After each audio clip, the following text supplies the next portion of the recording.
साईं जीअं त साईं अतीक रहमान अॼु सभिनी दोस्तनि खे गॾु कयो आहे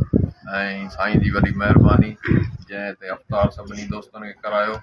ऐं सभिनी लाइ डिनर जो इंतज़ाम बि करायो अथसि। इलेक्शन जे बारे में साईं सिकंदर असांखे अपडेट कयो त इंडस्ट्री डिपार्टमेंट कोर्ट जे हुकुम ते इलेक्शन जो लेटर कढियो जंहिं ते हुननि जा माण्हू इलेक्शन में आहिनि, असांजा माण्हू बि आहिनि, पर हुननि खे शायदि अञा बि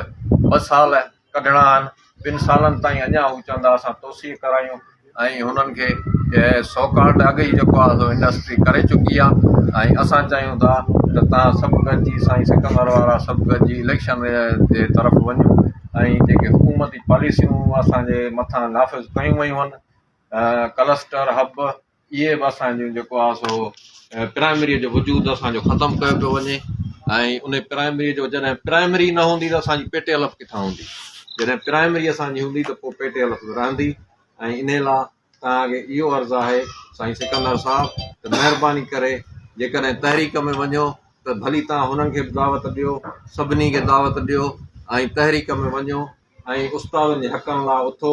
त उस्तादनि खे जेको आहे हिन मर्कज़ असांखे 4 सालनि में का शेर कान ॾिनी आहे। अॼु ताईं बि हू असांखे दीवार सां लॻाइनि पिया ऐं अॼु बि हुननि गैर आइनी इजलास घुराए हुते जेको आहे सो वर्किंग कमेटी घुराई आहे ऐं इहो इजलास बिल्कुलु गैर आइनी आहे जंहिंखे असां रद्द था कयूं ऐं जेके असां